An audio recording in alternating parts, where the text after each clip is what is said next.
Good afternoon. Welcome to the Income Tax Subcommittee of the Ways and Means Committee, and I'm going to call this meeting to order. We have two measures we'll be looking at this afternoon. House Bill 82 by Representative Mac Jackson. Is Representative Jackson in the room?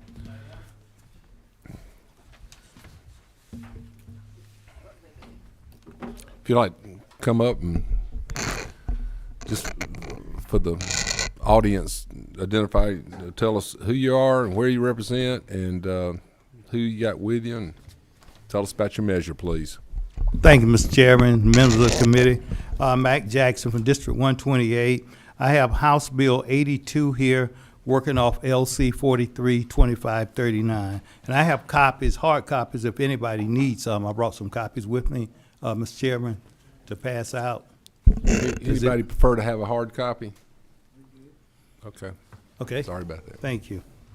And this is a hearing only, as we do on all our subcommittee bills. We have 2 hearings minimum. Okay. You want me to continue, Mr. Yes, Chairman? sir. Please Okay. continue. As you, Mr. Chairman, as you know, this bill came out of the Senate. This was the short line railroad tax credit bill that I had on last year. When it got over to the Senate, this language was put in there, and it came back to the House as an agree-disagree, and we didn't have enough time last year before Sine Die to get it across the finish line. But this is a rural physician tax credit, and this tax credit is a tool of recruitment. It's a recruitment tool to incentivize medical students and residents to practice in our rural communities. If this bill doesn't pass, it will expire at the end of 2023. It's a good bill. It helps our rural communities. As you know, we are in sort of a desert as far as physicians in our rural communities, and this bill will be a good bill for recruitment purposes in our rural communities. And that's essentially what the bill does. There's some more people that want to speak to it. And I know we're running short of time, so I'll give them an opportunity to. Thank you, Mr. Chairman. First of all, we'll allow the members of the committee to ask any questions directly of you, if you don't mind. Thank you. So we've got 18. Yeah. Mm-hmm. That me, Mr. I'm sorry, I didn't mean to get ahead of myself. Chairman Martin. I just want to draw the representative's attention to make sure I understand what the gentleman's trying to do. On line 76, no rural health care percent who on January 1st, 2024 is currently practicing. So if anybody went there between now and 2024, they wouldn't be eligible for this credit. Is that what the gentleman means? Exactly. Yes, sir. Mm-hmm. Why would, I mean, if follow up, if I may. Okay. And this may be, if this is something that you've worked out language with the chair or some others, I don't want to get into it, but if we are in fact, well, let me ask you this. The current credit in place would handle the folks that go to work this year. Is that? That's correct. Okay, never mind. I'll fall down. Okay. But just wanted to make sure we were doing that, Mr. Chairman. Didn't want to leave a hole.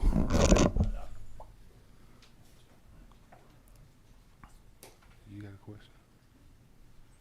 Joe, you got a question? Okay. So, Representative Jackson. Yes, sir. It's sort of just a follow-up. I'm trying to get my mind around it too. Okay. We are expanding. We're adding dentists, healthcare professionals, nurse practitioners, and others with this bill to the current code. Correct. We are. So, following up on Chairman Martin's inquiry, then it would still be applicable just to doctors, but it would not be available to these other medical professions until the new period kicked in. Is that until the correct? new period kicked in. Yes, sir. Right. Then I just had one other question, and maybe it might go to the Legislative Council. On line 21, we define, I'm sorry, make sure I'm looking, rural, bear with me.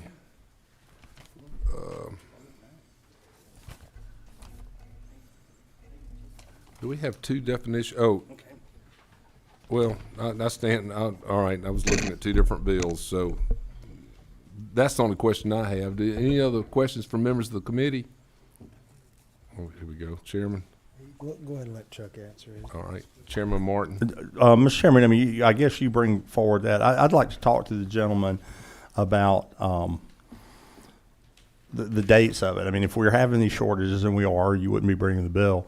I agree with the chair. I mean, I guess we look at the budgeting of it all, but it seems like they wouldn't be eligible to credit until after next year when the budget would be available. But if somebody, we don't want them to wait and come to work for us in January 2024 if they're willing to come now. So I'd love to talk with the gentleman between now and the second hearing. If it's a good policy, it seems like it'd be good for people in the new areas, starting more immediately.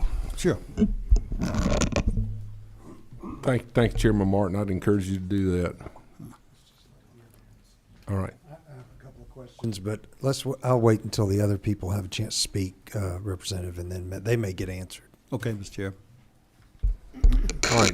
Do we have 3 people signed up to speak to the bill? If Ms. Fulton, is she in the audience? Yes, sir. See, just where everyone can hear you from the microphone, just tell us who you are and who you represent, please. Yes, sir. My name is Faye Fulton. I represent the Georgia Academy of Family Physicians. We have 3,200 members. I wish all 3,200 members practiced in a rural community. They don't, but about 65% of them do. We found this tax credit to be incredibly helpful, not only to recruit and retain rural physicians, family physicians in rural communities, but it also is a great tool for residents who are coming out of our fabulous Georgia residency programs to be able to set up their own practice instead of going into an employment situation. So we encourage the subcommittee to move this forward when appropriate. Thank you, Mr. Chairman. Thank you. Does anyone have questions for Ms. Fulton? Hearing none, we'd like to hear from Bethany Shearer. Hi, I'm Bethany Scherer from the Medical Association of Georgia. I represent just over 8,000 physicians across the state of Georgia in lots of different practice settings in rural and non-rural areas. We know how important addressing access to health care is, and this is one of the greatest ways we can do that by incentivizing physicians to move and other healthcare providers to move to rural areas, and this does a great job of that. I know many of you know that the costs to own a practice have been increasing while reimbursement has been relatively flat, especially with the payer mix that exists in most rural areas, and so this does help allow those physicians to stand up these practices and keep them going. So thank you very much for your consideration. Thank you, Representative Jackson, for bringing this bill. We truly appreciate it. Thank you. Thank you. Chairman Martin. Yeah. I'll ask. All right. Okay. Thank you. Excuse me Oh, 1 second. Anybody sorry. else have a question for Ms. Shearer? I've got one quick question. Okay. I'm sorry, Chairman Blackman's got a It question. may be the time or it may not. I just was curious if we have, what the historical numbers are. I'm sure you have those, right? I mean, versus, like who, the utilization in a county versus, additional usage after implementation. I don't have those numbers on me. We have a couple of different programs that seek to incentivize physicians and other practitioners to move to rural areas. Some of them have been more successful than others. I know we had a malpractice credit that was not used. I know that this has been used. I don't know the exact numbers, though. Appreciate where you're headed with this and what you're trying to do. The goal for sure. It'd be good to see some of those numbers, Yep. Thank Absolutely. We'll be sure and get those numbers for you, Mr. you. Chairman. Thank you. And then finally, Ms. Riles, Becky Riles.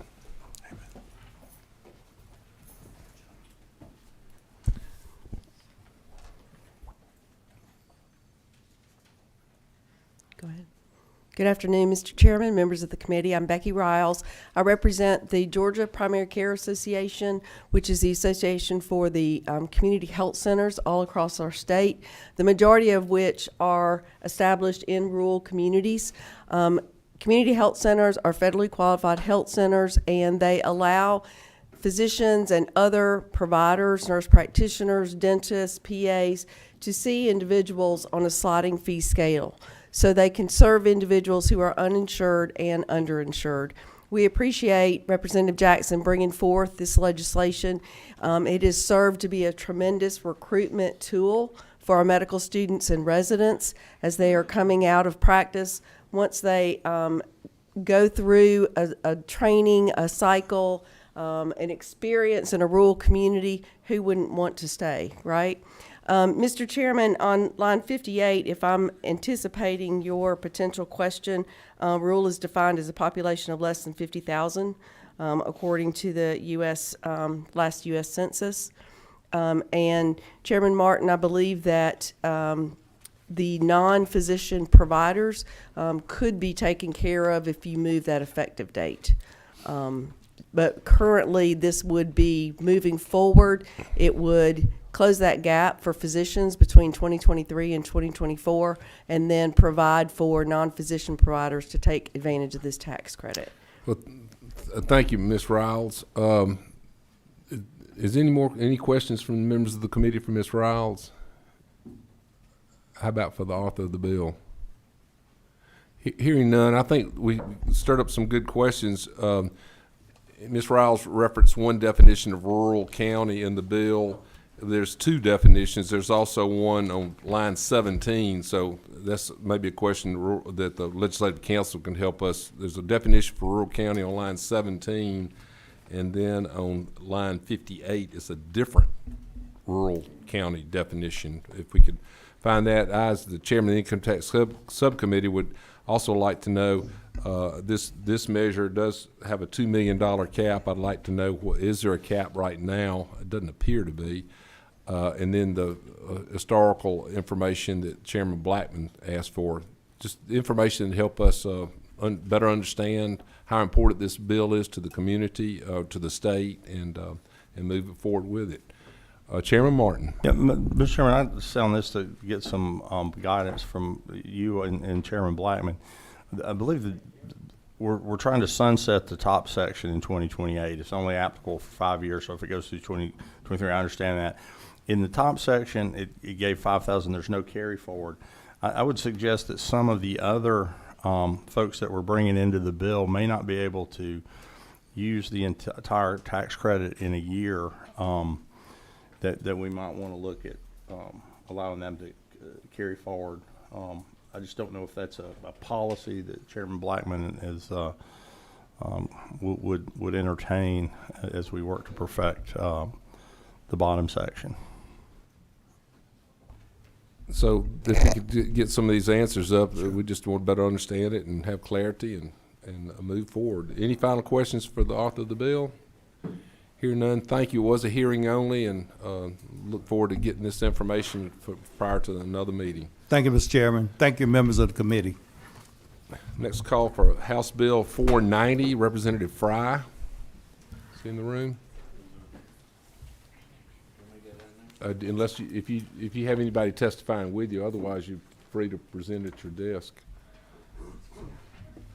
What's your number?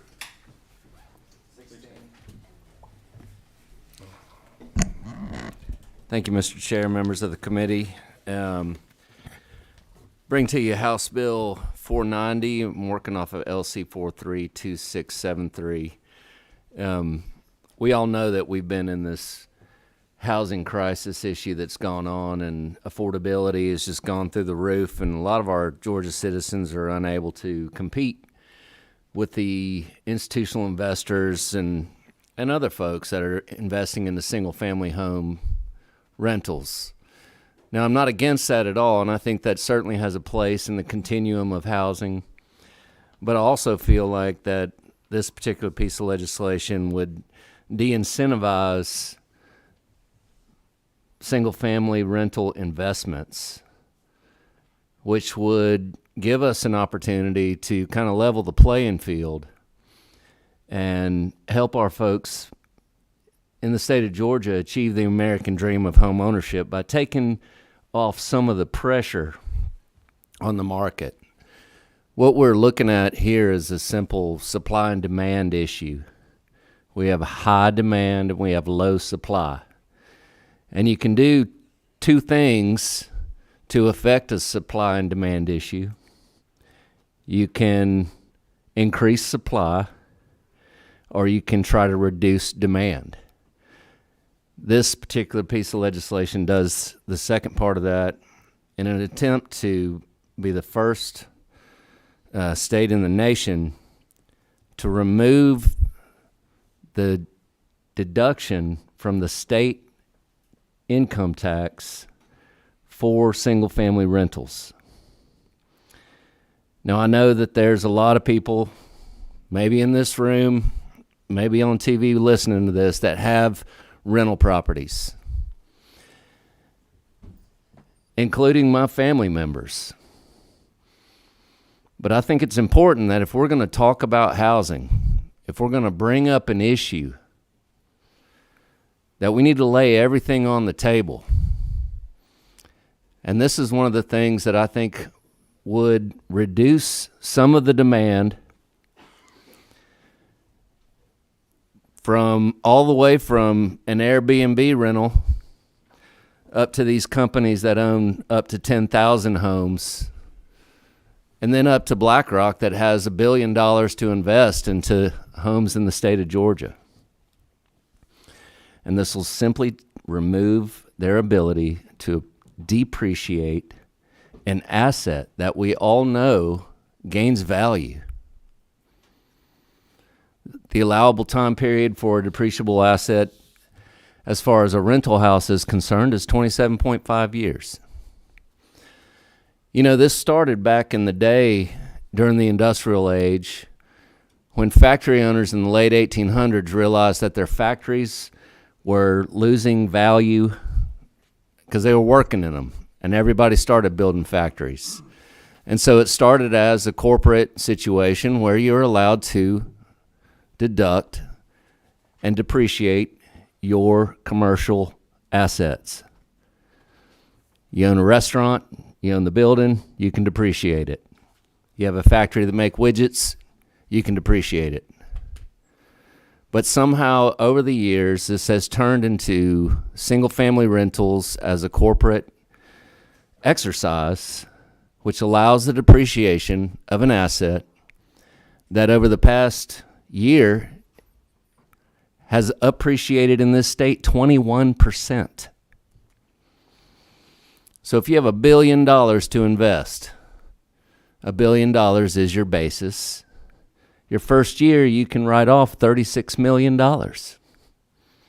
You literally deduct your taxable income by $36 million.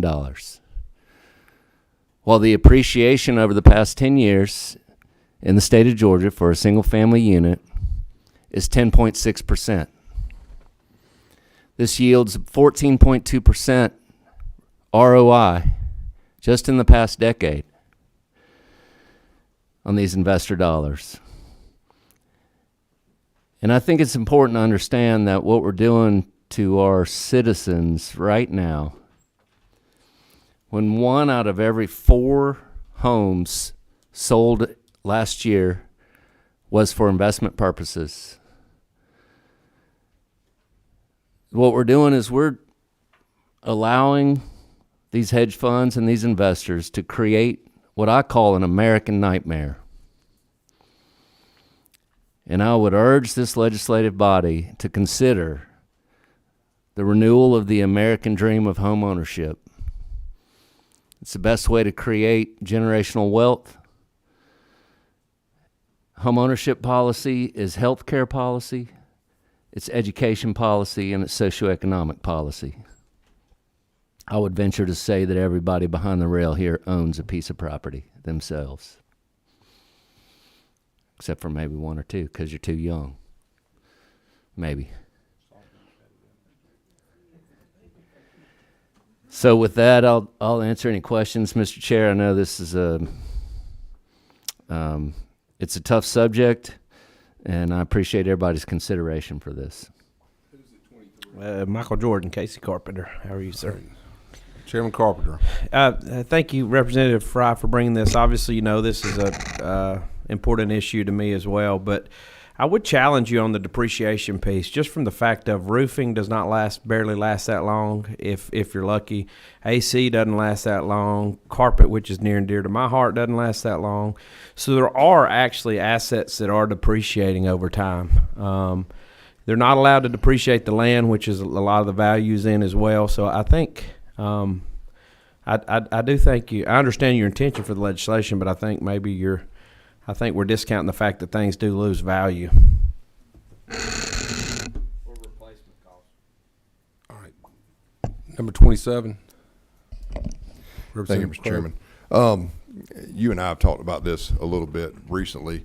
And as someone who sells houses for a living, obviously I'm very in favor of home ownership as well. But I would like to know and see if you could get me a copy of the stats that 1 in every 4 transactions in the last year was for investment purposes, because we had, through our company, we had over 900 transactions, and I would say that barely 5% of them were bought by investors. So those numbers seem a little skewed to me.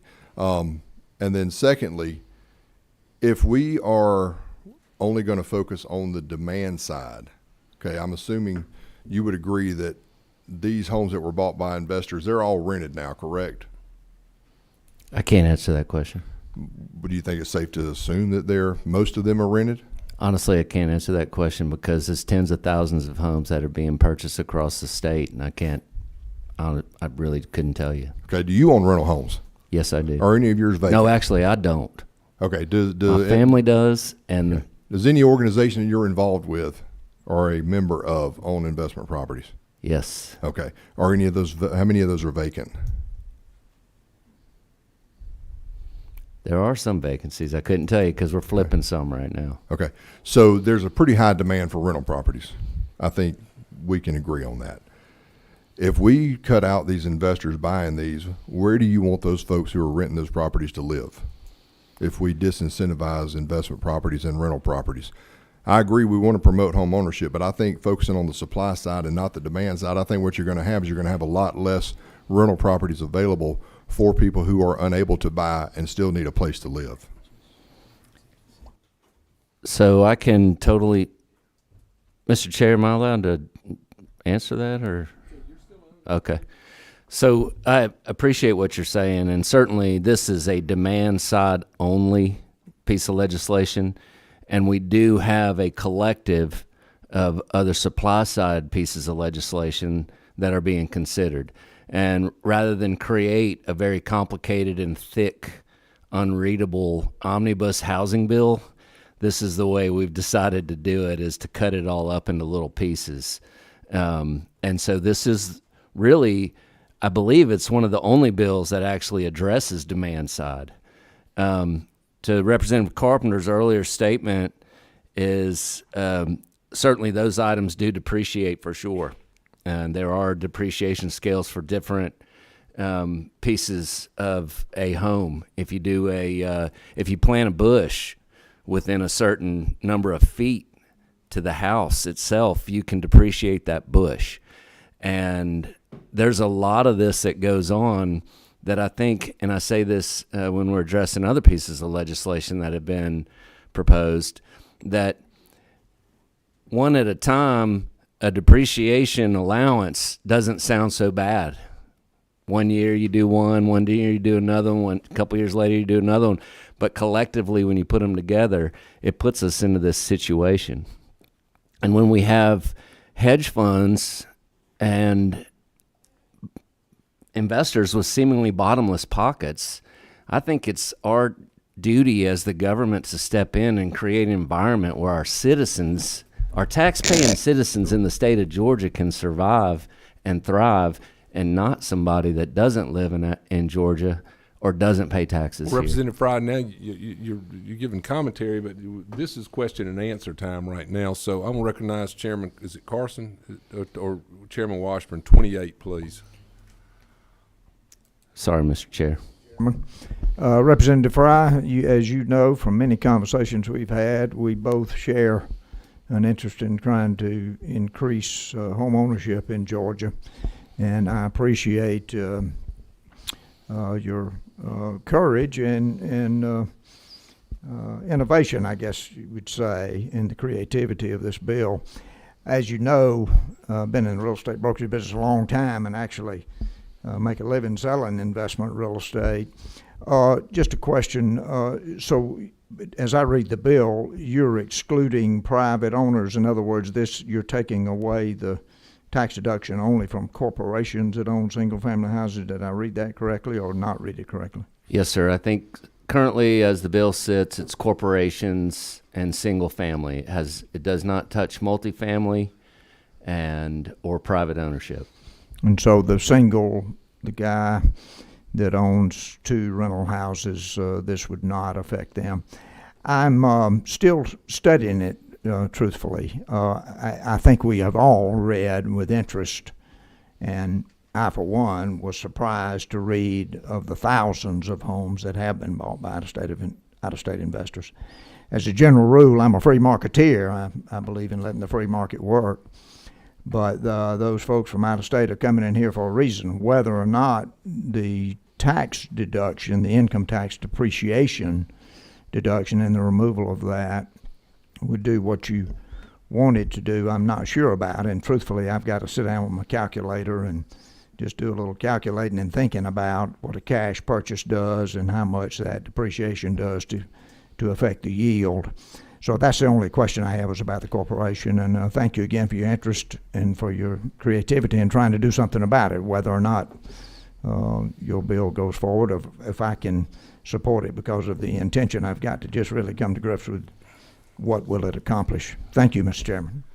Thank you, Representative. I appreciate your comments, and will add to that nobody knows the exact effects of this except for reducing a little bit of an incentive. Will it stop everything cold?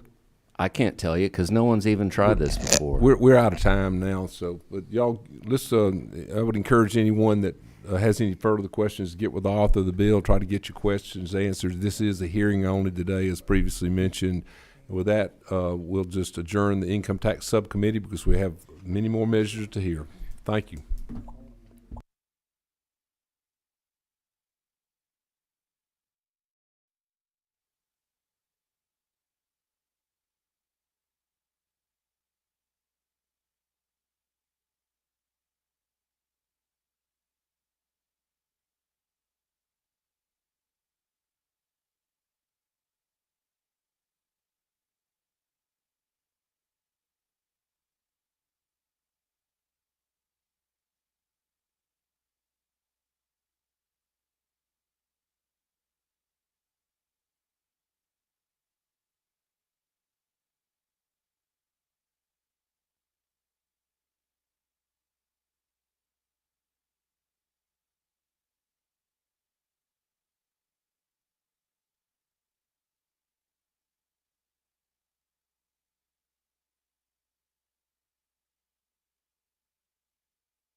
Okay, folks, we're going to go ahead and get started. We're going to start the ad valorem subcommittee of Ways and Means.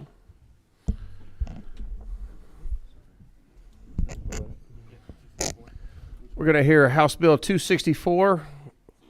Representative Smith, or Chairman Smith, is he here? There he is. What's your number? Representative Smith. Thank you, Mr. Chairman. We presented 264 in the previous hearing. There's been a slight change. We struck out lines 96 through 101 and made a substitution to that, and that is on page, I had it turned there. Just for the committee, I'm sorry to interrupt. Do you Yes, sir. mind No, reading no. off the LC number that you're reading off it, since we have a Yes, sir. substitute? Go Since ahead. we got a sub, we've got a LC 43 27 28 S. Great. Go ahead, sir. And this has to do with adequately dividing the time that's being used to benefit the taxpayer when there's an appeal to a piece of property. And so we're actually talking about organizations, the tax assessors, the clerks, boards of equalization. So we're trying to kind of adequately divide that time up so that it's to the benefit of the taxpayer. We went through it last time. Some of the major things that have been changed are the number of days allowed, like 180 days to 90. Yeah, it's on line 59, 61, 72, and 77. In And there was a 103. meeting between the clerks and the tax assessors to go over some of these items. And after we presented last time, there was still some uncomfortable feelings about the previous line 96 through 101. So we took that whole section out, those few lines, and we added the appeals administrator on line 129 now. The appeals administrator shall schedule a hearing within 100 days from the date of the appeal. So this is just trying to make it more efficient for the taxpayer. One section was added in the very beginning, section 1. And if you want to look at that section on over on page 2, well, actually it's lines. If you look up at the top, you start with the very top, just read from 17 down. And I may let the chairman, if he would, if you want to, is he still sitting there? If he wanted to comment on that amendment to it also. Go ahead. There are just some suggestions in order to, from some of our other commissioners out there that wanted to take a look at how we could make this a little bit friendlier process to the taxpayer. And so some of this is removed in order to allow them to engage in a slightly different manner. But I'll leave that to the folks to decide. And you can see where that's been struck from lines 23 through 26 and lines 37 through 40. Okay, Representative Okay, Vance, anything thank you, else? Mr. Chairman and Mr. Chairman. Once this decision's been made, they couldn't raise the tax, increase the tax for the next 2 consecutive years, successive years. And there are exceptions to that, though. If a taxpayer files a return at a different valuation during the next 2 years, or if they go out and actually look at the property and find that there's been substantial additions or deletions on the property, then that 2-year period would not hold true. So I'll try to answer any questions. Thank you, Representative Vance. Any questions from the committee?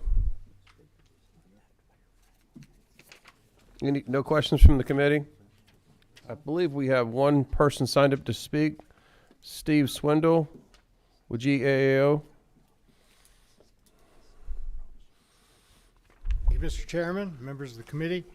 I'm here on behalf of the 1,600 members of the Georgia Association of Assessing Officials, and also on behalf of ACCG today. We did do a lot of work with the author and the clerks on this bill last week. We really don't have any problem with the language that was agreed to through all the maneuvering that we did. But the section 1 that was added in, we do have a little bit of an issue with that. I think that the language that's being struck has been developed over years, trying to address a problem in the boards of equalization process where taxpayers just fail to show up. We just don't have much participation in that. So by eliminating that language, I think it provides an incentive, and we're going to see an increase in appeals potentially, and it just, you end up with less skin in the game as a taxpayer. You can just file an appeal and do nothing else. Never have to communicate with the assessor's office anymore, never have to appear at a hearing, and you automatically get that extra 2 years of frozen value. If that's the intent, then that's the intent, and that'll be the way it is. But we just wanted to register our concern about that today, because we've seen it in the past where we have increased in appeal volume as if you incentivize in this way. That's all I have. I understand. Thank you very much. We have a question for you. I think Chairman Martin has a question. And I read it the same way. I would ask you this, and understanding people are busy, but once upon a time there was a county named Fulton that had such a problem with their appeals process that literally a taxpayer would have 2 or 3 outstanding appeals at the same time before they set one. And then I'll use a personal story. I went to an appeal hearing, set my value on my property in year X for year X minus 2, and we agreed on that, and which should freeze it, right? And then I have to go back to the BOE because lo and behold, they're 30% more on the next year. And then the next year they do. So I mean, there's a bit of it goes both ways when the a county is out of control in their assessments. That so I would just, isn't it true that my question that I have of you is, if the county's got their hands a little bit more around the appeals, the taxpayers wouldn't appeal everything to just be frozen to sort of indemnify themselves from an out of control system. I would tend to agree. Yeah, it's obviously better if the assessor's offices are doing working appropriately and getting the work done. So my follow-up to that, if I may, Mr. Chairman, is to go to a BOE to do the appeal process and send some information, and then to have to go to that hearing. A taxpayer has to take a day off work, has to come downtown. Depending on where you are, you missed a shift. If you're an hourly employee, you miss a day. If you're a professional, it really doesn't matter, but you miss a whole day to come down to that because the county hasn't paying attention. And this just says, if you get it so wrong, I have to appeal that, and I appeal the notice. You get the opportunity to send them a valuation that they can agree to or not. And that would, in fact, if they agree to, that would in fact freeze it, would it not? Yes. I forget. If this were to pass as is, you get the freeze no matter what. But am I correct in remembering that if I appeal and the BO and the assessor says, hey, you were right, we split the medal or whatever, does that not also set the 3-year window? No, it doesn't not. set the okay. Right. So this is strictly for the So I understand. I that's where I was getting. I thought it didn't, and I thought we had actually passed a law recently where it did, because there's where you could cut down some of the appeals. If you get it wrong and you set it through an agreement, then you could cut down your BOE appeals. Yes, and that's true, and that does happen. And so maybe we'll obviously get to, that's an incentive for the assessors to. Yeah, maybe we can add that as well, Mr. Chairman, down the road. Thank you for that. Any further questions for Mr. Swindle? Chairman Blackman. It is eligible for a vote. What I would say, Representative Smith, if you do want to, we can wordsmith this, and we have other meetings this week and be able to take a look at it again if there's some suggested changes in this particular piece of language. So, Representative Fance. That's totally up to you, Mr. Chairman, however you want to look at it. I had sort of raised a question, I guess. I moved due pass. Well, Non-recognized stuff first. I'll second it. Okay. Any other further questions from the committee? I think I heard a motion do pass from Chairman Martin. I had a second from Chairman Blackman. Any further discussion? All in favor of the motion do pass, say aye. Aye. Any opposed? Thank you. Bill moves on to full committee. Thank you very much.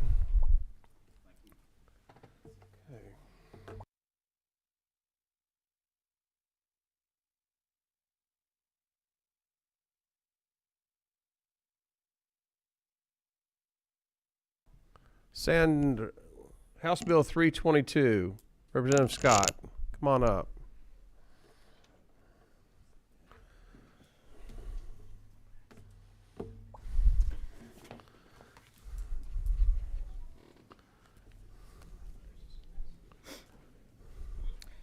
Go ahead, ma'am. Good afternoon. Thank you, Mr. Chairman. Coming from LC 432463A, with 2463, HB 322, ad valorem tax. This bill states that ad valorem property tax bills shall not include any non-tax related fees or assessments. This means that no bill or assessment for the collection and payment of ad valorem taxes on real property shall include any non-tax related fees or assessments other than the ad valorem assessment of real property itself. It prohibited charges shall include but not limited to stormwater service fees, solid waste service fees, fees of water and wastewater. Senator, if you could pull the microphone a little bit closer to you. We're streaming this, so just so the people online can hear you. Yeah, a little bit closer to you. There you go.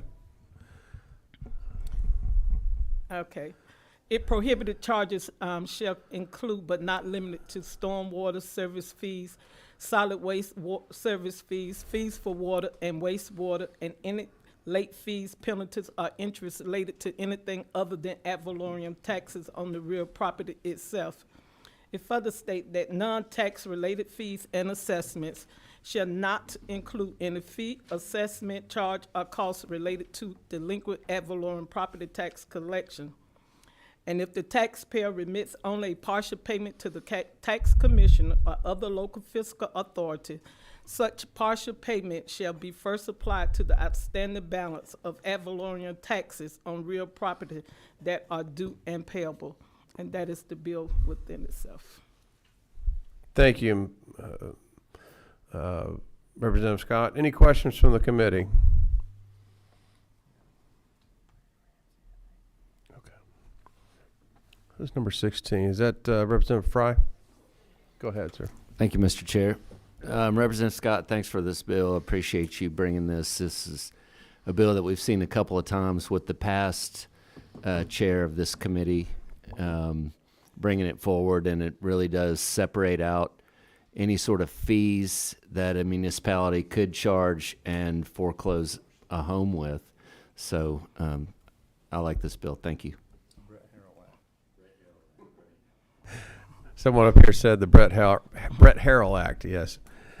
I had a couple other questions, but those are gone. This is a first hearing.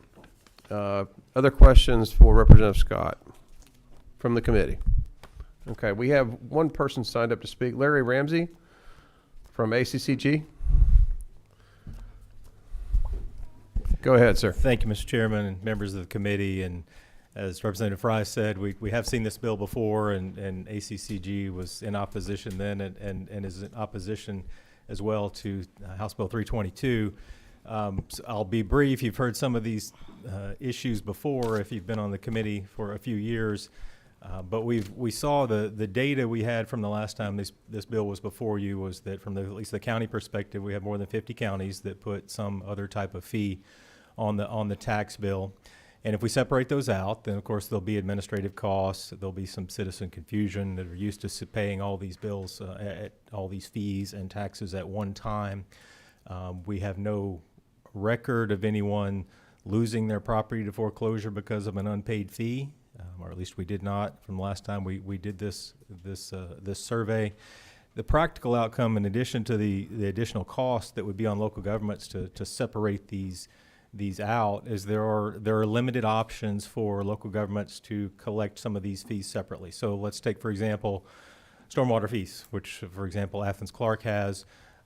You can't stop the rain, right? There's not a service to cut off, but those are expenses that a local government is incurring because of requirements of state NPDES permits under federal law, that they have to do certain things to deal with stormwater management. If those fees are not paid, what's the likely result? Well, either fees get increased on those that are paying their fees, or you shift this fee, as you could with any of these others, to a property tax system. And so you move away from a system where we're trying to make those who are using a service, so say solid waste, for example, the trash service, pay the cost of that service, to a much broader and blunter instrument, which is what property taxes are.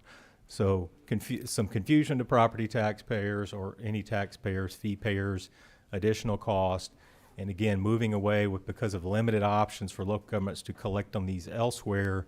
The likely result is local governments are going to have to raise the fees on those that pay, or shift more of these back to property taxes.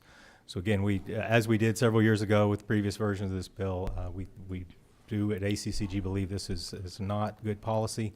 and appreciate the time with the committee today. Thank you, Mr. Ramsey. We do need to move on quickly. Number 14, just a very brief question. Go ahead, sir. Very briefly, Larry, don't you agree if you've got all these fees and taxes on the same bill that it's very possible that the person posting these taxes may not get the taxes in the right slot? For example, if you've got a whole bill there and you've got a fire fee, for example, they may lose their house at the courthouse door for the sale of the tax when they paid the entire tax. I think that's possible, and I know there's a provision in this bill, and I remember talking about this when former Chairman Harrell had a version of this bill, and at that time ACCG was not opposed to the idea of the prioritizing. For example, that you see in this bill that if a partial payment is made, that partial payment is first applied to property taxes to try to avoid the situation you're talking about, that someone might, again, we don't have any evidence of it actually ever happening, but to avoid the possibility that someone doesn't pay their trash fee and then their property is sold as for unpaid taxes. Thank you. Thank you, Mr. Ramsey. Any further questions? Okay, thank you. Representative Scott, this is a first hearing. We're going to move on to H.R. 98. Chairman Carper, do you want to sit there and tell us about H.R. 98-23? Yep. Go ahead, sir. Thank you, Chairman. Super simple bill, guys. Let me get to how I thought this bill up. So currently, my local airport in Dalton, Georgia, has competes with Chattanooga, Tennessee, on ad valorem tax on our airplanes. So there's no tax charged in Chattanooga. So a lot of the owners of our big planes keep them in Chattanooga so they don't pay taxes versus keeping them in Dalton and buying their fuel in Dalton to fuel their airplane. And obviously our airport runs on the profit they make on jet fuel. So it's a sustainability issue for our airport. And so the conversation was had, well, why don't we do some kind of tax abatement at a certain point for airplanes, an exemption, if you will. Not all the way, but just a little bit to make it entice them to leave their planes in Dalton versus leaving them in Chattanooga. And so when I did the research on it, I realized that currently, as it sits in law, you can only exempt homesteads in the state of Georgia as a city or a county. And so that was the impetus of the bill. Obviously, it can apply across a lot of property lines. For instance, if you have high boat taxes and you're on Lake Hartwell versus and you're competing with the folks in South Carolina on ad valorem tax on boats, or if let's say you're in Hall County and your taxes are higher than folks on the other side of Lake Lanier, you can regulate your tax burden so that they match up on those certain property classes, if you will. Obviously, it's a big pull. It takes a lot. It's a constitutional amendment. The voters would have to approve it. And then we would have to come back next year. Each individual city or county that was interested in doing this would have to come and pass their own, just like we do through local legislation on homestead exemptions. And then the voters would have to approve that as well. So I think I'm a big economic development guy and making sure that your community can compete with the people around you. And I think this adds another tool to the toolbox for our guys as we recruit business into the state of Georgia. But also, for me, it's all about can we make things sustainable for the airport, for instance, or it could be in like I said in Gainesville, it could be a place to store boats, etc. You know, if you see that you've got a gap in your competitiveness, even with your surrounding areas, this would allow you to tweak your code so that you could recruit more boats, et cetera, airplanes. And so that was the point of the bill. Thank you, Mr. Chairman. So what this is about, I think what you're trying to say is that this is about local control because local ad valorem taxation is for these type of things beyond homestead exemptions are at the control of the General Assembly. You're trying to kick that back to the local municipality or the county for them to decide if they wish to have an exemption or the amount of the exemption at the local level, correct? Yeah, sorry, I didn't mean to mash my. Yeah, that's correct. So another for instance, all right. There's a very popular guy in the city of Atlanta that keeps that actually doesn't live in Cobb County that keeps his plane in Cobb County because it saves him $500,000 in ad valorem tax. And So we appreciate him for up in my area. yeah, but for instance, if another county wanted to address that through some exemptions, they could do that. They don't have to, but if they see there's an opportunity for them to keep their plane in their county, then it makes sense, right? So I just think it's there's a lot of one-off issues in property, and so this is an opportunity for a community to address issues that they see fit. Thank you, Chairman. Any questions for Chairman Carpenter? We have one, number 11.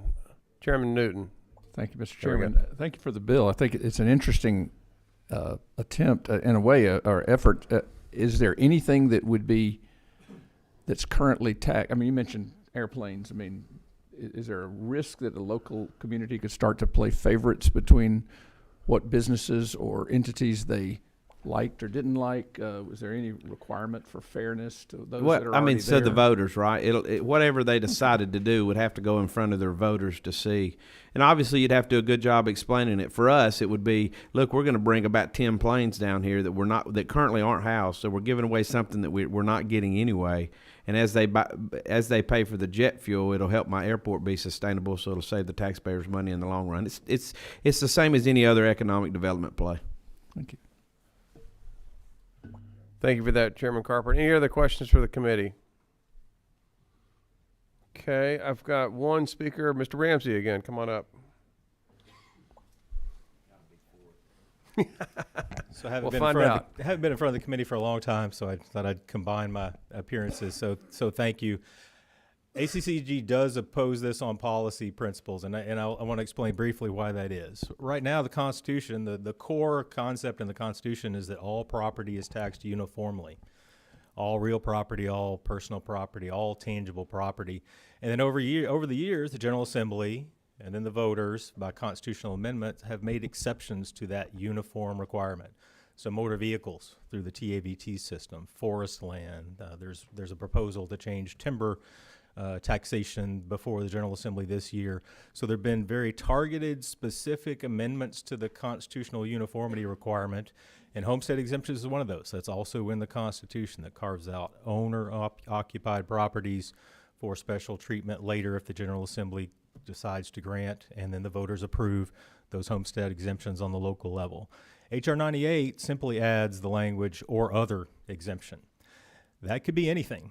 That could be anything the General Assembly chooses to approve at any local level. It could be project specific. It could be category specific. It could be second homes in one county. It could be commercial. It could be industrial. It's a big policy step from ACCG's perspective for the General Assembly to consider taking away the uniformity requirement of the Constitution, because practically that's what this does. The General Assembly would then be able to turn around and create whatever exemptions it felt appropriate in any given county or city or school district, thereby doing away with the core idea of the Constitution that there's uniformity in taxation. So again, on policy grounds, we're certainly in favor of local control, but we're going to get our members in local control competition with each other for where their airplane's going to be housed and who can give them the best tax deal. So again, that's the basis of our position, and happy to answer any questions. I think you have a question from the author. Oh, man, I'm so glad to have you here today. Real quick, so my question to you would be, do we not already have something similar to this? Kind of you alluded to the Wild West of taxation, with Freeport exemptions all over the state, and each county's kind of developed their own model, and what works for them kind of deal? Well, there are, I think, 3 specific models of Freeport exemptions. The General Assembly has specified the details of what those can or cannot be, and so there's not the ability at the county level, for example, to say we're going to create our own Freeport and we're going to say that this is what the rules are for Freeport. Those are, again, targeted exemptions that the General Assembly in that case has identified for particular types of inventoried properties. And again, this constitutional provision doesn't tailor at all. It allows for any type of exemption the General Assembly might come back with later. Thank you for that. Chairman Martin. Real quickly with that, I mean, I appreciate, Mr. Ramsey, your points on that, but isn't it true that homestead exemption is the only one we have for real property?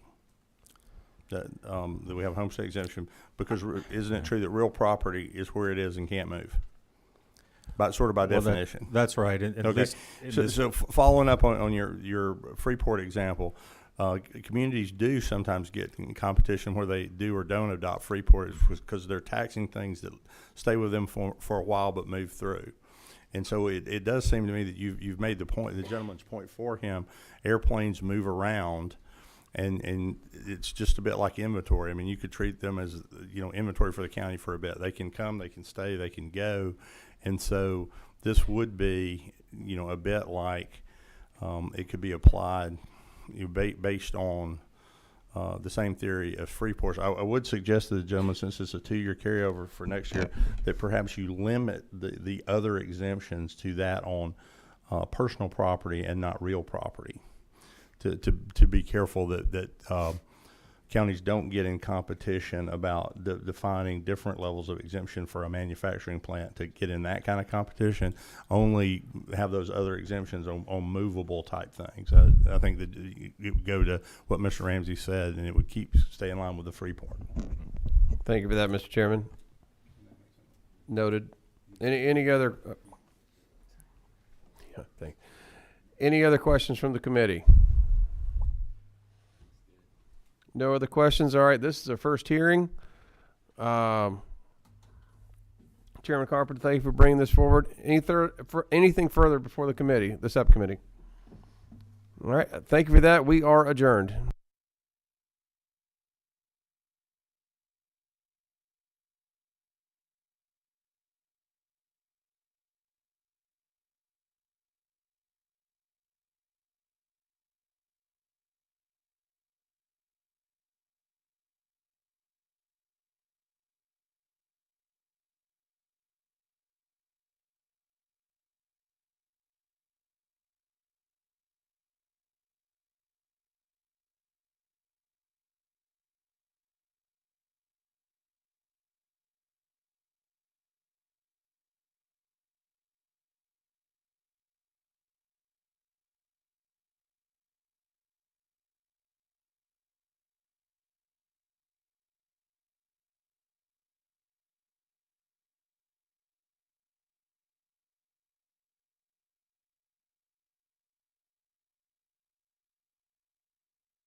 All right, we'll go ahead and start the Sales Tax Subcommittee of the House Ways and Means Committee.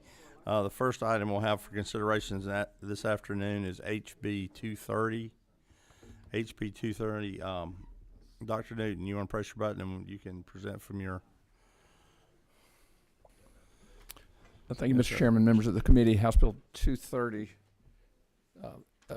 is a bill we've heard actually a couple of times. We heard it after crossover last year, and then we heard it again this year. It deals with the border location of the potential James Brown Arena renovation, or actually replacement, in Augusta, Georgia. It would replace a over 45-year-old structure with a brand new regionally attractive facility.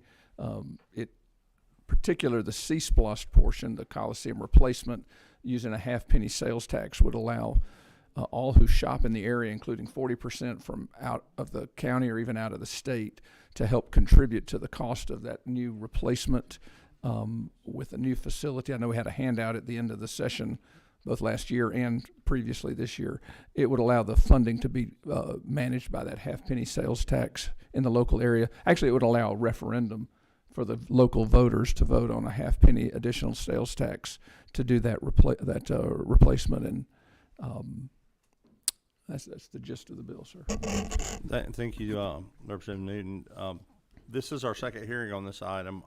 It's still in its original form, LC 44-2212, correct? We haven't changed it, no, sir. Okay. Refresh your iPad. The summary is there. There it is. This is current version's there. Yes. All right, let's share, go back, maybe I spoke, LC 442212. Correct, I that's think I right. said 20. That is the right. correct LC number. Okay, and that, Chairman Blackman. Well, if there's any way to simplify this is the third time we've heard the same piece of legislation. It's been reported favorably.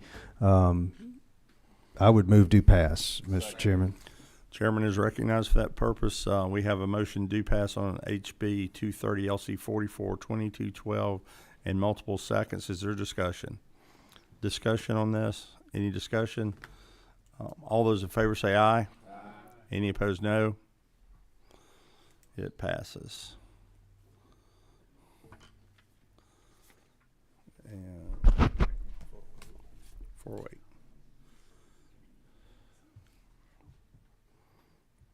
When technology got in the way. We're going to move now to House Bill 408, House Bill 408, LC 500497. We'll get right there just as soon as my iPad catches up. In the meantime, is that your proposition? Chairman Williamson.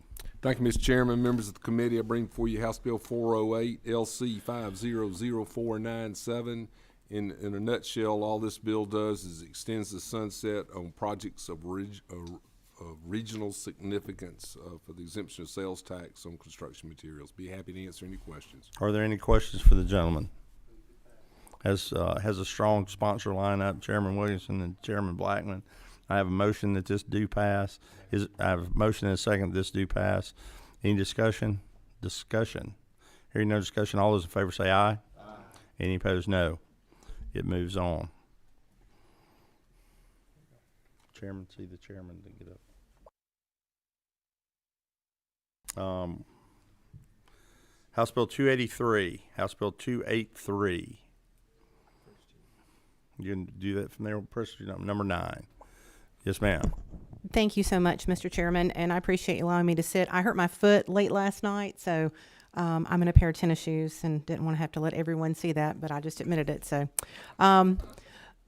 House Bill 283, LC 432616, is interesting to me, and the reason I'm bringing this bill is because I feel like there are a number of individuals in our state who are being priced out of their homes currently because the taxation rate on new mobile homes. Right now, we're taxing the materials and the labor, not just the materials as would be in a stick-built home. So this bill effectively has a formula of 60% on new manufactured homes. This would be more in line of what it would cost if it was a stick-built home, which effectively should get more people into housing. I know I live in a more rural area, and there are rural areas abounding in our state. We talk about workforce development. One of the key factors in workforce development is having a place for those people to live throughout the state. And this potentially solves an issue by lowering the barriers of entry. I'm open for any questions. Thank you. And I would remind the committee, this is the first time we've heard this is a hearing only, but if you have questions for the lady on her proposition, any questions? We have 2 speakers signed up. Mr. Cotty, Jimmy, if you would come to wherever you're comfortable, notwithstanding what type of shoes you'd be wearing today. Yes, sir. If you could just identify yourself for the audience. Thank you, Mr. Chairman. My name is Jimmy Cotty. I'm the Executive Director of the Georgia Manufactured Housing Association. Appreciate Representative Kemp bringing this bill forward. Effectively what this does, like she was saying, it puts construction of manufactured homes in parity with site-built homes. Site-built home, you buy your lumber, you pay your tax. You buy your concrete, you pay your tax. You buy your appliances, you pay your tax. Our manufacturers are qualified manufacturers. They don't pay tax at the time of construction. Instead, that's all those costs plus labor plus service plus markup are all passed along to the consumer at the end, who pays a hefty sales tax. Today's average home price is about $130,000. That's around $9,000 in sales tax. When you start financing that out over 25 years at 8, 9, 10% potentially, it becomes cost prohibitive, disqualifies people from housing. So what we're seeking to do here is simply the portion of the home that represents about roughly the material portion, the material inputs. Is going to continue to tax that at the full amount. Repeals an old tax exemption for manufactured housing as well, and then this formula will be applied to all homes, whether the title is being retired or not. And I'll say this with regards to affordable housing, there's been a lot of talk about it. We've heard some about that today in this committee, and this is probably the most inexpensive policy that the state could pass right now and put people in homes. There's lenders in my industry, in our association, that have disqualified buyers, and if this bill were to become law today, they would become qualified. They'd have an opportunity for home ownership immediately should this become law. I know that there is our tax on manufactured homes is out of whack with surrounding states. While Georgia's taxing at 7-8%, states around us, Florida's at 3%, Alabama 2%, Tennessee and North Carolina about 3.5%, and South Carolina they just pay a $300 fee and they're done. This effectively will put our tax rate closer to that 3% number. But again, it's just seeking to tax the material inputs of the home and not the rest associated with the construction of the home. That's all, Mr. Chairman. Thank you very much. Thank you. I have no questions. Thank you, Mr. Scotty. Mr. Ramsey, keep in mind my job is to get us back on time. I'll be quicker on this one than the others. ACCG just asked that the committee keep in mind the fiscal impact of this change. I think the fiscal note says $4 to $5 million a year impact on local revenues, and as I'm sure you all know, residential properties don't carry their own weight in the property tax system. Industrial properties kind of overpay for the services they receive. Residential properties underpay in the system. This would further in that imbalance. So ACCG is concerned about the fiscal impact of the bill and appreciate the committee's consideration. Does ACCG have any thought on, notwithstanding the fiscal impact you see, but have you given any thought to the fairness equation that the gentleman brings back about when you do a stick-built home, you're paying for, sticks, bricks, if you will, and concrete. You pay sales tax on that, but you don't roll in the process there. I mean, just on a fairness scale, have you guys thought about that? Well, I agree. All industries should be treated the same, and that conceptually we would support that idea certainly, and we're certainly in favor of affordable housing. We're working with various interest groups on various initiatives this time to try to help with what we all recognize is a problem. So again, we recognize the concerns, Mr. Chairman. Okay, fair enough. I mean, I understand these are going to be your taxpayers too. I mean, this is money coming out of a citizen's pocket. This is not necessarily coming out of the manufacturer's pocket. It's coming out of the citizen's pocket. So that fair question. I understand the fiscal impacts, but just on the fairness. Can I ask you just one question? Yes, sir. Are you familiar if a manufactured home is sold if it's sold again? I know it can be made part of the land and become real property, but if it has not been and it's sold again, is that taxed a second time, a sale for resale? Or not a sale for resale, but I understand casual sale, what we would refer to? I don't believe so, but I don't have an answer for you. Thank you. Maybe if we get back to a second here. Thank you, Mr. Ramsey. Thank you, Mr. Any further questions? If not, that's our two speakers. Representative Camp, Chairman Camp, did you have anything to close us out with? I just wanted to say, again, there's parity by taxing these the same rate as a stick-built home. And the bill that I have does not preempt any local control. Everything going back to square footage, everything going back to lot size, doesn't take any of that control away from any local government, but it does allow for the barrier to entry. If you're buying a home, and of course, there is sales tax on materials, you start talking, 3 or 4% on a home, realistically, that could price a lot of people out of the market. So I see this as an affordable housing issue, and at the next hearing, I hope for favorable consideration. Again, we're in the first hearing posture, so we'll have to have you back. Any further questions for the lady? Thank you very much. We have the next item on our agenda, HB 431. HB 431. Dr. Drenner.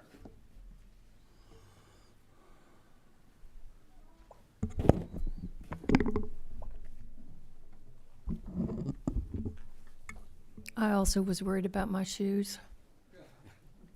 I left mine in the car, though. Thank you, Mr. Chairman. I appreciate the opportunity today to present to the committee House Bill 431, LC 472193. The purpose of House Bill 431 is to remove the restrictions as noted in lines 64 through 75 and allow DeKalb to make critical infrastructure and capital improvements. For example, courthouse renovations, libraries, parks, etc. In 1995, the Georgia General Assembly authorized counties to implement a host, which is used to reduce property taxes on owner-occupied housing and infrastructure. Hosts were eventually adopted by 2 counties, DeKalb and Rockdale. Since that time, various recommendations and reports suggested that DeKalb County modify or replace the host with a SPLOST due to the fact that there was lack of capital funding associated with the host. As the solution to the lack of funds dedicated to capital improvements in DeKalb County, the Georgia General Assembly passed the Equalized Homestead Options Sales Tax Act for 2015, which allowed for a referendum on SPLOST in DeKalb. In 2017, DeKalb County voters approved the adoption of the Equalized Homestead Option Sales Tax, replacing host and the SPLOST. DeKalb County SPLOST and host are different than any other counties. They're intertwined and both must be approved and remain in place for the other to be effective. The changes that are proposed in House Bill 431 is pretty straightforward and only impacts one county, which is DeKalb. And if it pleases the chair, I think a short history might be helpful for the subcommittee to better understand the bill. And I'm going to turn it over to Dan Baskerville. But before I turn it over to Dan, I'm joined today by a former Ways and Means member and the current CEO of DeKalb County, Michael Thurman.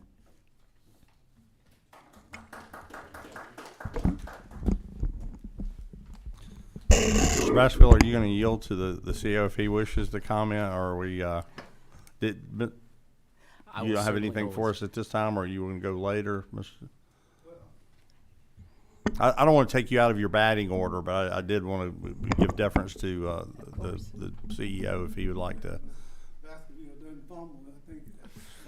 Well, why don't you join him there and you keep him straight? And go ahead, Mr. Baskerville, if you'd like to do that. And, yes, sir. Thank you for joining us. Appreciate your service. Yes, sir. Thank you, Mr. Chairman and members of the committee. And Representative Drenner did such a good job. I'll try not to be repetitive here. But as you mentioned, prior to 2015, DeKalb County had a homestead option sales tax or host in place. The host provided a combination of property tax relief for homeowners and funding for capital projects. 80% was allocated for property tax relief and 20% to fund capital projects. These limited funds were the only significant source of funds for all local governments in DeKalb County to use on capital projects. DeKalb was unable to issue a SPLOST because of its 1% MARTA tax. However, the host did not do a good job of distributing tax relief equitably and woefully underfunded the capital project needs for both the cities and the county. In 2014, the DeKalb County Operations Task Force was formed, consisting of a bipartisan group of representatives from the state legislature, the county commission, the cities, the school board, and the business community, along with active participation from members of the public. The signature recommendation from this task force was to reform host and increase the funds available to pay for capital improvement projects, which was the impetus for the Equalized Homestead Option Sales Tax of 2015, which was passed by the General Assembly and signed by the governor. Some of the most significant provisions of that law from 2015 was that it applies in counties that have a MARTA tax and host, which is only DeKalb County, that it allows DeKalb County to approve an Equalized Homestead Option Sales Tax, or EHOST, and a SPLOST through a voter referendum with the requirement that the e-host and SPLOS must both be approved and remain in place for the other to be effective. That, with the approval of the voter referendum, the e-host was implemented, which then required 100% of proceeds to be used for homestead property tax relief, with a formula that ensures all homeowners are treated equally regardless of whether they live in the unincorporated areas or in a municipality.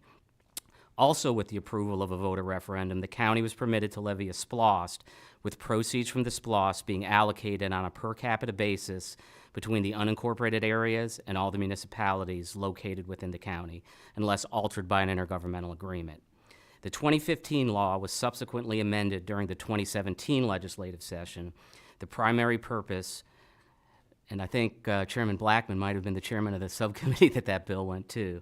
The primary purpose was to narrow the items that the SPLOST proceeds could be spent on in an effort to focus the SPLOST funds on the most critical road and public safety projects in the county, projects which were developed in conjunction with the community input process after the adoption of the 2015 law, and ultimately finalized with the assistance of a professional project management team. As was the case with the 2015 law, this bill was supported by both the DeKalb House and Senate delegations. After the 2017 law changes, the county was ready to go to the voters, and both the e-host and SPLOS were overwhelmingly approved by voter referendum in November of 2017 and became effective April 1st, 2018. The implementation of the e-host and SPLOS has been extremely successful. Specifically, total e-host collections from 2018 to 2022 are $664 million. Proceeds from the e-host have provided a total of $591 million in property tax Would the relief. gentleman suspend for me just a second?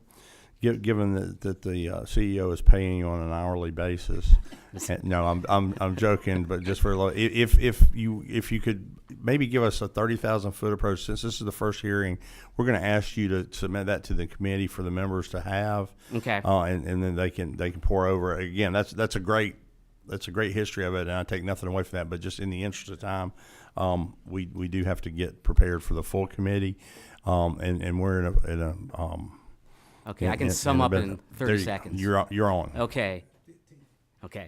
So after the implementation of the e-host and SPLOS, the county and all the cities in DeKalb County are requesting, as the CEO likes to say, that the training wheels from the 2017 law be removed before the next SPLOS goes to vote a referendum in November 2023. By removing that language, DeKalb County will be able to consider funding items such as water, sewer, parks, as every other county in the state is currently allowed to consider. Excellent closure. Mr. Thurman. Yes, sir.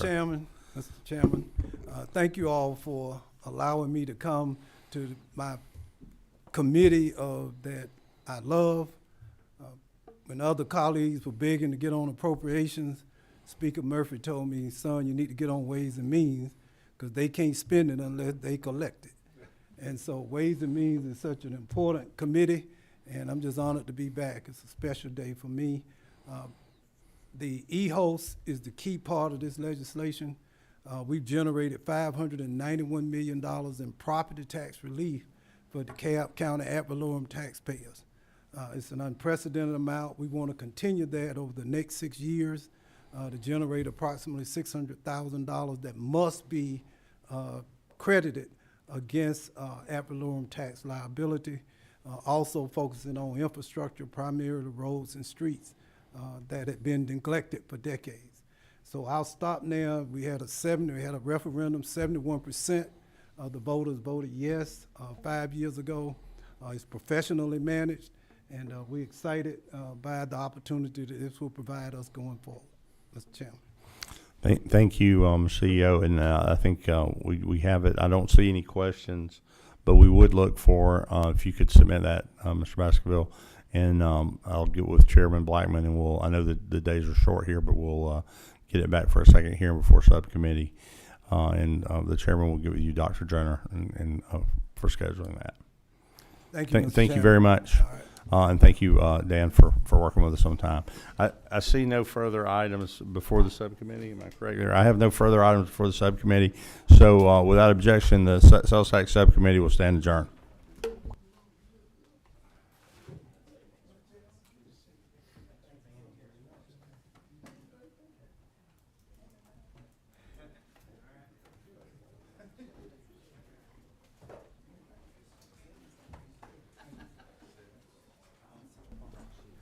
Anybody need a break? Good. I was hoping to hear that. In that case, we will call the Public Finance and Policy Subcommittee to order. And we will first go to House Bill 31. That is, yeah. You can present from right there. There you go. Representative Butler on 15.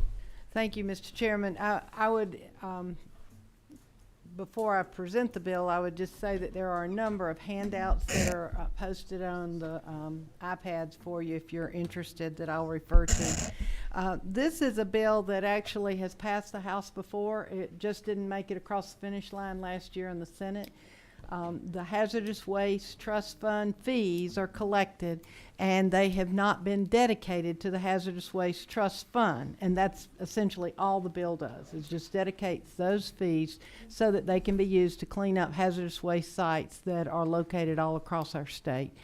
I think if we needed someone to speak to this, ACCG can be in favor of this bill.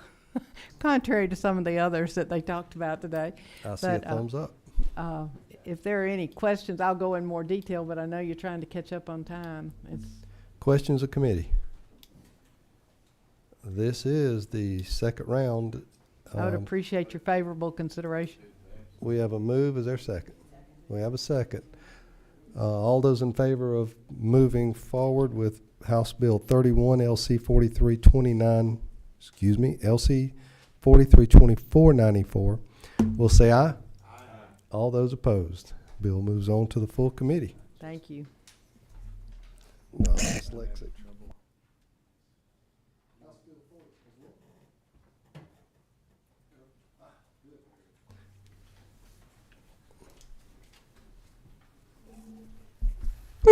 Representative Lim, you have the floor. Yes, thank you, Mr. Chairman and Committee. Yes, I'm here to present House Bill 40, that is LC 432506.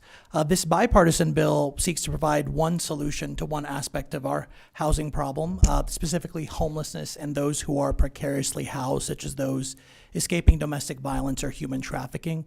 It does so by allowing the Department of Community Affairs, DCA, local housing agencies, continuums of care, and nonprofits to rehouse more people in hotels or motels through certified hotel-motel vouchers. And the bill does that by adding these vouchers to the list of exemptions from local hotel-motel excise taxes.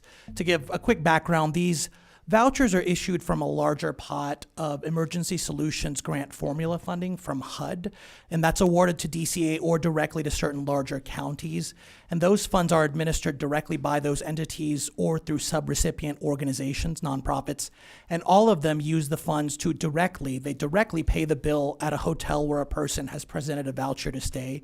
And these organizations issue these vouchers only after collecting pretty extensive documentation and verifying that a person is homeless or, again, fleeing domestic violence or trafficking. You'll see in your materials on your pads the DCA verification form that organizations are required to complete.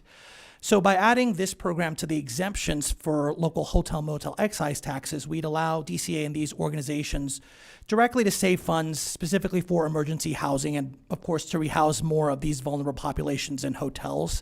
This is a critical tool throughout our state, rural or urban, where either shelter beds are full or perhaps fully non-existent, depending on where you are.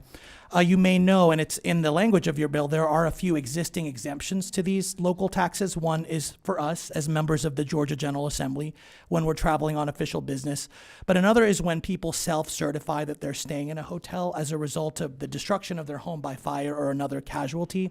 Again, given the underlying problem of housing and given that there is a program already in place to which this bill specifically refers and is limited to, that requires that extensive independent verification of a person's status as homeless or fleeing violence or trafficking, the bill proposes a natural extension of these exemptions to these vouchers. Because it's a specific exemption, it's pretty specific, the bill does not have a particularly large impact on localities. And to that note, since I introduced it last session, neither GMA nor ACCG have opposed it. At the same time, it can have a huge impact on our often under-resourced agencies and nonprofits, It allows them, again, to save money in their budget specifically to rehouse more people in these emergency situations. To that end, in your packet is also testimony in favor of the bill by a couple of housing nonprofits. That's St. Vincent de Paul, Georgia, and Gwinnett Housing Corporation. I will stop there, and thank you to the committee. I'm happy to answer any questions. Thank you, Representative Williams. Any questions by the committee? Chairman Black. Just Representative, who is the voucher? I mean, I noticed it's certified by DCA. Is this a federal? I mean, is it federal tax dollars? Is that where the voucher's coming from? Yes, it's the formula funding from U.S. Housing and Urban Development. So our state and certain counties get some depending on the population. And that money, the federal money, is awarded to DCA or, again, certain larger counties, and they're the ones in charge of administering it. So is there, I mean, albeit, for the intent of the bill, but is there a reason we wouldn't want, or the local governments would want to forego that excise tax if it's coming from the federal government?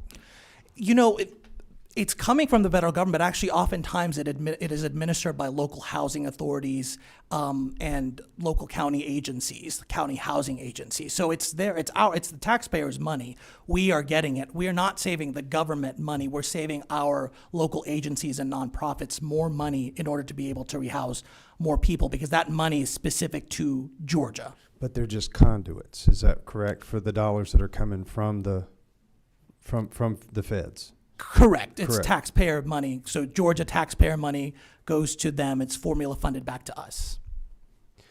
Just something, was trying to make sure I had that straight. Yes. Who's number 27? Is that you, Trey? Yes, sir, you're on. Thank you, Mr. Chairman. Representative, where can we see a list of the classifications of entitlement communities by the Department of Housing and Urban Development?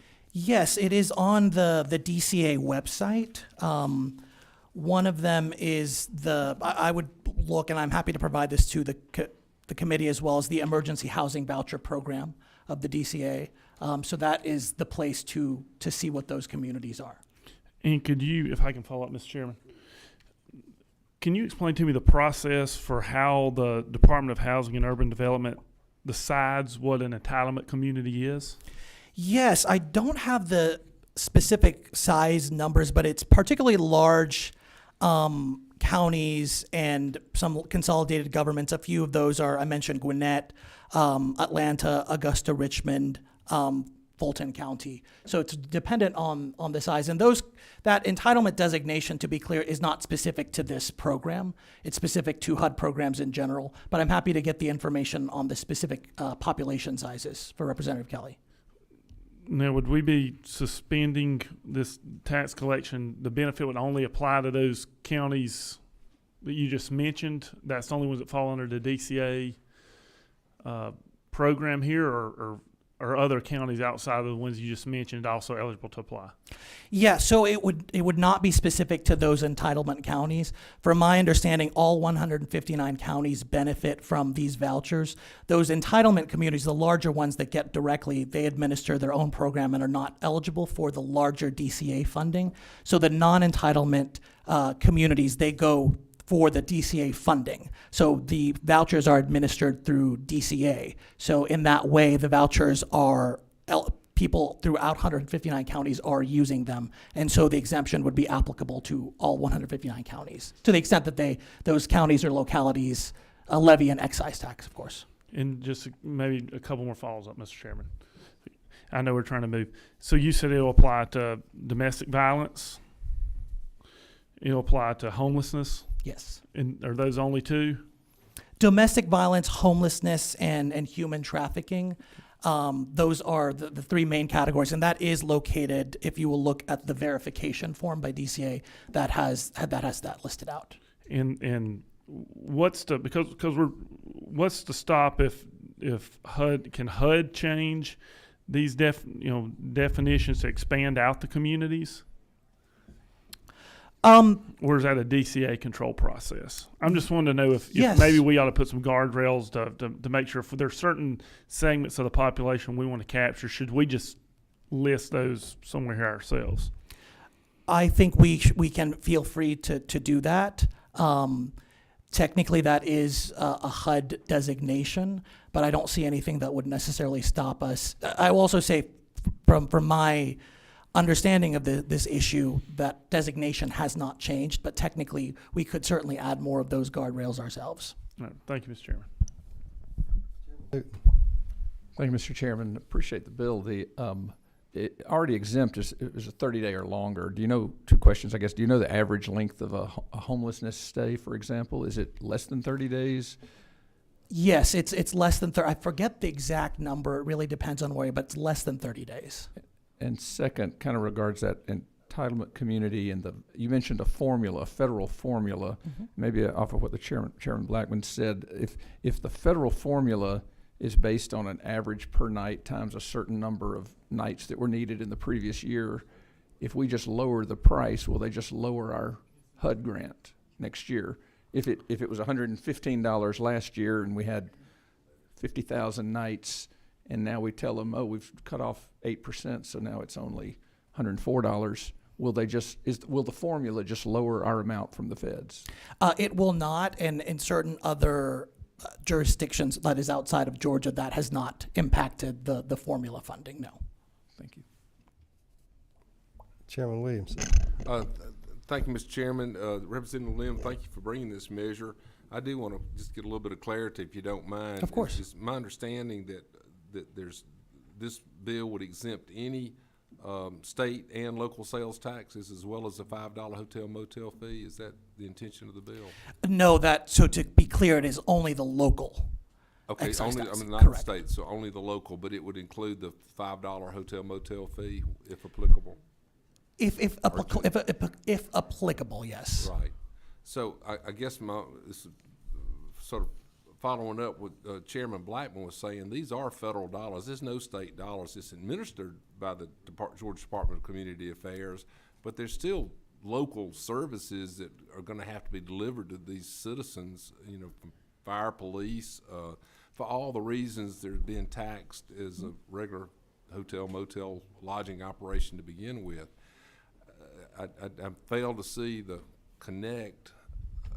I understand, I believe you try to figure out a way to stretch the dollars, but those dollars are still going to be needed by the locals to provide the services that every citizen's entitled to. Isn't that correct? That's correct. I would just repeat that while I don't personally want to see it as federal dollars, because it is the taxpayers, including Georgians, that are paying for it, and that's why it extends back to the localities themselves, administered, again, either through the DCA or certain counties. I hear what you're saying, of course, that these services would have to be provided, but to the point about why we are already exempting, as I mentioned, the people that have to self-certify that their homes have been destroyed, fires or casualties. Obviously, services are also being provided there, often by nonprofits, an extension of that. Just one more follow-up question. You probably have done the math on it. You research your legislation very well, but I would assume that there are many, many, many more people that will be applicable for the exemption under this. Many more lives that many more people will be taking advantage of this, or this situation where it's going to be non-taxed. With the examples you just gave are kind of infrequent in nature. Wouldn't that be fair to say? May I ask the examples to which you're referring specifically? Well, I thought you said for disasters or fires, things that displace people over time, just one-offs, if you will. But we have chronic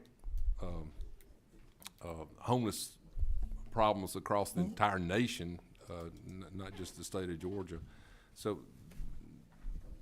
my point is, this would be a lot more people involved with services that would not be taxed. Yes, so just to put a number on it, and this is an inexact number because I don't have the exact numbers or it's not available, but in the last fiscal year, the emergency solutions grant at just the DCA level was 1.8 million. Not all of that was used for hotel motel vouchers, to be clear. But even if you assumed it were, and then assumed that in every jurisdiction that there was this tax, and they taxed at the maximum rate, which, as you all likely know, is 8%, that would add up to $160,000. And that would be spread out again. Not one locality is impacting. That's not specific to one locality. That's throughout the state. So that hopefully at least puts a number to what you are saying and what we're trying to talk about. Thank you. Thank you. It's almost 5 o'clock somewhere, but Representative Camp. Thank you, Mr. Chairman, and thank you, Representative Lim. That was the question I had, was what was the dollar amount that the state is spending housing individuals? Do we know how many hotel rooms that purchased, or how many individuals, or how many hotel rooms per night are being utilized in this program? So I was unable to get some things Chairman Williams, that's why I do try to do my research. I was unable to get that particular figure. But if you tried to do the math as I did, around an average of $100 hotel, and this differs everywhere, of course, that $2 million divided by that $100 figure, you would be able to figure out, I think it's 2,000. Sorry, I'm not going to do the math right in front of you, but you can do the math as to how many nights that would be. Okay, thank you so much. Thank you. Other members of committee, is there anyone that would like to speak to the bill? Then this being the first hearing only, we thank you, Representative Lim, for coming in. Thank you. Thank you.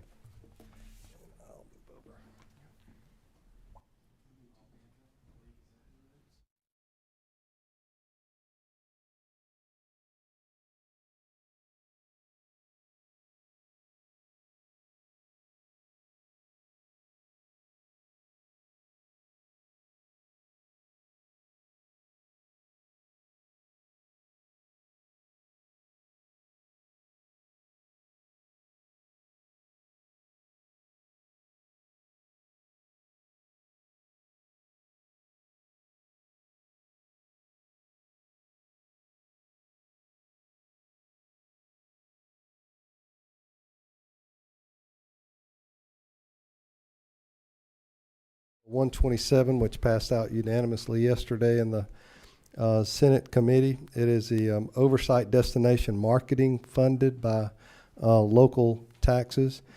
Mr. Chairman, this bill enhances state oversight for taxing mechanisms created by the state for local governments. Both GMA and ACCG are neutral on the bill. It prevents local government from altering an agreement from a destination marketing organization, what we call them DMOs, and changing to another marketing organization without first approval of this destination marketing organization through the Performance Review Board through the Department of Community Affairs. The Performance Review Board is made up of individuals from all over the state, both political parties, which include representatives from ACCG and GMA.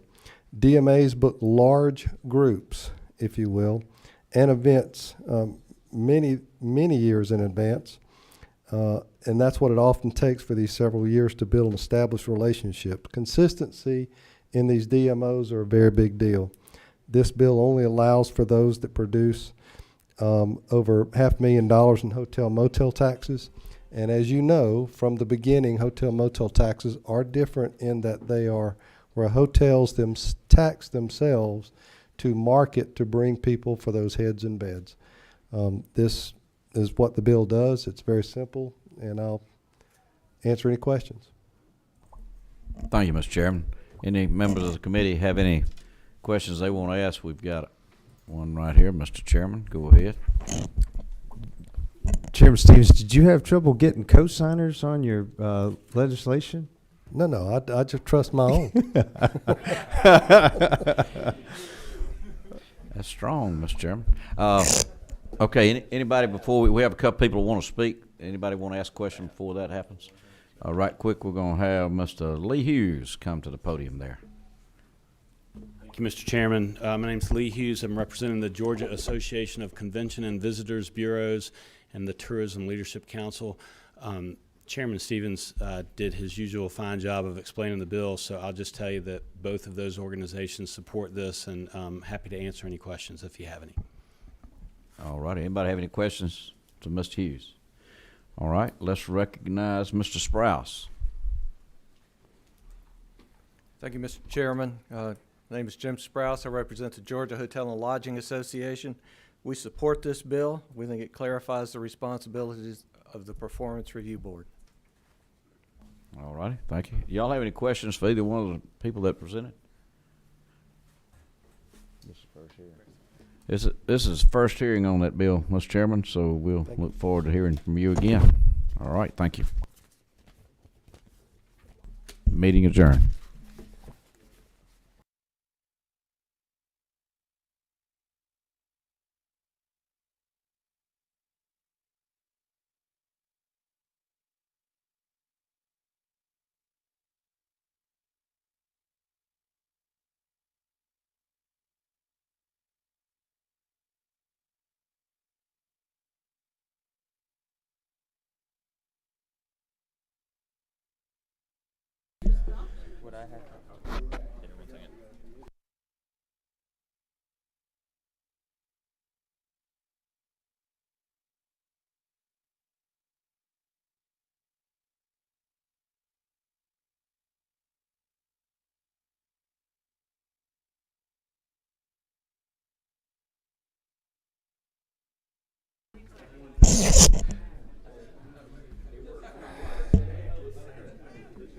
All right, hold on just a second. We're going to call the Ways and Means Committee meeting to order. What you should have on your iPads is the remaining bills that are eligible to pass out of full committee.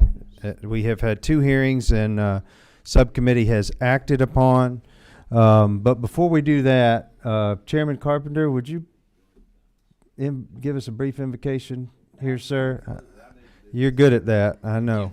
Thank you. Thank you so much, Chairman. We just come to you this evening. Father, we just ask you to bless this time together. Help us to make good decisions for the state of Georgia as iron sharpens iron in this committee. We come forth to you with legislation, and this committee helps us to make Georgia better, and we just ask that you help us to be wise. In your name we pray. Amen. And thank you very much. And I was reminded by Chairman Stevens that happy hour was approaching. So we have 4 bills. I think all the authors are here, so we'll proceed in numerical order with Representative Buckner, House Bill 31, just favorably passed out of subcommittee. We've seen it before. Okay. House Bill 31 is the dedication of Hazardous Waste Trust Fund fees to the Hazardous Waste Trust Fund to be used for hazardous waste cleanup. It's LC 432494. All right. See no questions. What's the will of the committee? Have a motion. Do pass in a second. Is there any further discussion? Hearing none. All those in favor, please signify by stating aye. Those opposed, like sign. Bill passes. Thank you very much. Thank you. House Bill 230. Chairman Newton. Thank you, Mr. Chairman. Committee, the House Bill 230 allows the location of Augusta, Richmond County to implement a half-penny C-SPLOST to replace the Coliseum there. It's a regional draw area. We've discussed it at length, and it's a Coliseum capital outlay project that we think it's important that all the beneficiaries, which includes residents of South Carolina as well as other counties, have the opportunity to participate by their purchases in the greater Augusta area, and so this half-penny would help pay for that. Pretty clear. Any questions? Don't see any. Will of the committee? I have a motion, do pass, and a second. Any further discussion? Hearing none. All those in favor, please signify by stating aye. Aye. Those opposed, like sign. All right, moving along. House Bill 264, Representative Smith. Thank you, Mr. Chairman. 264 adequately adjusts the time between all parties to help a taxpayer when there's an appeal process. And I ask your favorable consideration. Okay, hold on just a second. No questions. I hear a motion, do pass. And a second from somewhere. Okay. We have a motion and a second. Any further discussion? Hearing none, all those in favor, please signify by stating aye. Those opposed, like sign. Bill passes. On to rules. And finally, House Bill 408, Chairman Williamson. You 21, 22? Yes, sir, Mr. Chairman, members of the committee, I bring before you House Bill 408, LC 500497. It extends the sunset on projects of regional significance. Happy to answer any questions. Got a bunch of one-pagers. Okay. I don't see any questions, and I heard a move to pass. So we have a motion to pass and a second. Is there any further discussion? Hearing none, all those in favor, please signify by stating aye. Those opposed, like sign. All right, bill passes on the rules. Does anybody have anything else for the good of the order? Hearing nothing. Meeting adjourned. Thank you very much.